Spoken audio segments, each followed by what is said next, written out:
Ну, где-то примерно вот в 3 раза. То есть в 3 раза где-то продажи выросли. У нас объем увеличился в 2 раза даже. Мы очень серьезно начали вкладываться в благотворительность. И идет более-менее все стабильно и немножко в рост.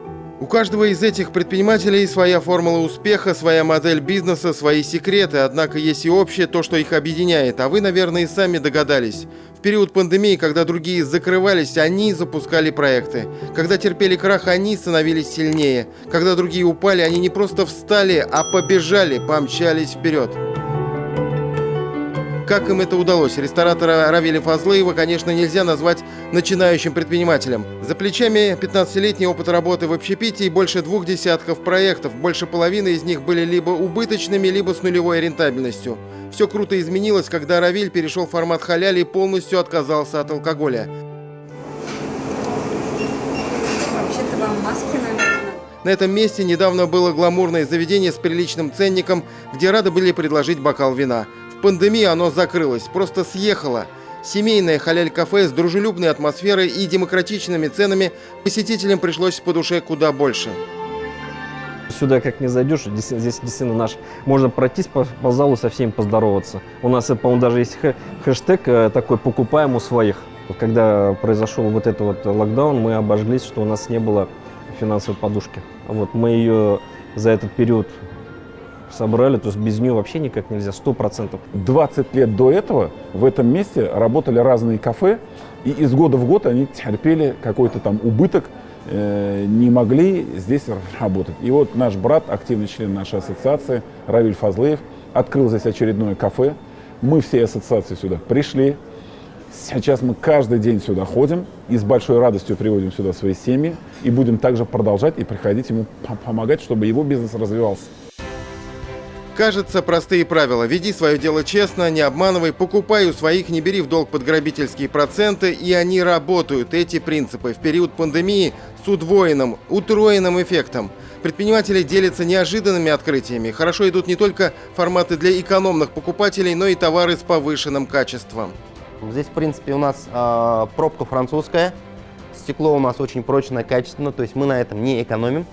Мы как раз вот перед пандемией очень много встреч провели с представителями других стран, особенно стран арабского мира. И очень много желающих было именно наш продукт начинать, то есть развивать в своих странах у них. Вся проблема, что нас в мире плохо знают. Это действительно так. Усилия прилагаются большие, но в любом случае бизнесмены мусульманские друг от друга знают очень мало. Да даже бизнесмены из Челнов мусульманские очень плохо знают бизнесменов из Казани и наоборот. Вот эту продукцию, вот эту тапочки, да, заказывают в острове Мальта. Знаете почему? Потому что, оказывается, у них гранитные полы, и им холодно ходить. Чтобы добиться успеха, иногда важно перевернуть привычное восприятие действительности и развенчать мифы. Один из них гласит: на глобальном рынке предпринимателю из Кукмара с его продукцией и ценами ничего не светит. Там правит балом Китай с его минимальными затратами на производство ширпотреба. А на премиум рынок просто не пробиться. Алмаз Габидуллин своим примером разрушает стереотипы. Его пропуском на мировой рынок стал интернет. Говорит, Marketplace открыл совершенно иначе горизонты бизнеса. Marketplace не имеет значения, узнаваем ты, не узнаваем. То есть ты можешь наряду с крупными европейскими, там, мировыми брендами стоять на одной полке. Представьте, вас поставили в торговое место, где мимо вас проходит, грубо говоря, 8 миллионов человек. И неужели из 8 миллионов человек ваш товар кого-то не заинтересует и не купит его? Электронная коммерция сегодня самый динамично развивающийся бизнес. Пандемия не только не стала барьером для роста, напротив, дала дополнительный толчок. Причем темпы роста поражают. Цифры привел Рустам Минниханов на последней встрече с предпринимателями в торгово-промышленной палате. За период режима самоизоляции зафиксирован рост количества татарстанских продавцов на этих площадках в 10 раз. Предпринимателю просто деваться было некуда. и им пришлось выходить из той ситуации, в какой они попали. А так как все было закрыто, и визуально реализовывать товар и услуги было невозможно, поэтому многие как раз усилилось это направление. Пандемия не только обострила проблемы, больнее всего ударив по общепиту и сфере услуг, она проявила и слабые стороны нашего бизнеса. Выяснилось, что профессионально доставкой еды из ресторанов мало кто занимался. Когда в карантин это стало чуть ли не единственным способом для заработка, владельцы общепита обратились за помощью к известным федеральным агрегаторам. Те согласились помочь, но за определенный процент с каждого заказа. Как говорится, ничего личного, только бизнес. Тогда-то и возникла идея создания собственного татарстанского сервиса. Нашлись и разработчики. Гульназ Шарипова уверена, что он не станет жесткой альтернативой уже существующим агрегаторам. Скорее позволит ресторанам активнее и результативнее продвигать свои сайты. Для клиентов же сервис станет удобной платформой для взаимодействия с заведениями общепита. Причем специально закачивать какие-то приложения не придется. Сидишь ты в соцсетях, увидел красивые блюда в ресторане, и прямо здесь ты можешь сделать заказ этого блюда.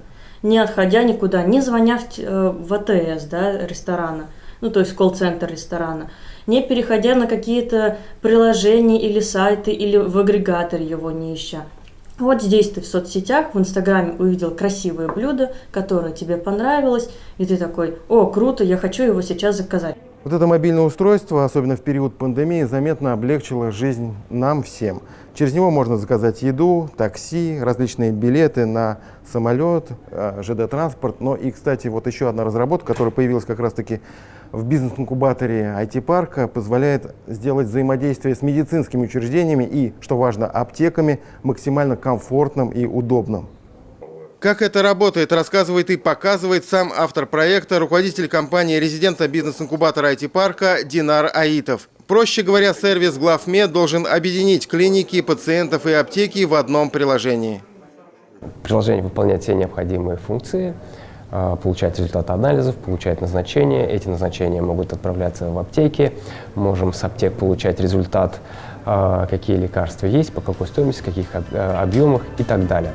Если татарстанский бизнес поймает эту цифровую волну, он сможет не только проскочить пандемию, которая рано или поздно уйдет, но и заметно укрепить свои позиции на мировых рынках. Не нужно бояться, говорят в правительстве республики, мы поддержим, если что. На этой неделе принято решение о создании рабочей группы по продвижению производимой в Татарстане продукции по каналам электронной торговли. Ее возглавит уполномоченный по защите прав предпринимателей Фарид Абдулганеев. Настало время для решительных действий. Тимур Бекмурзин, Андрей Ключников, Владислав Поташников и Андрей Кузьмин. 7 дней. Все выпуски программы «7 дней» смотрите на YouTube-канале ТНВ.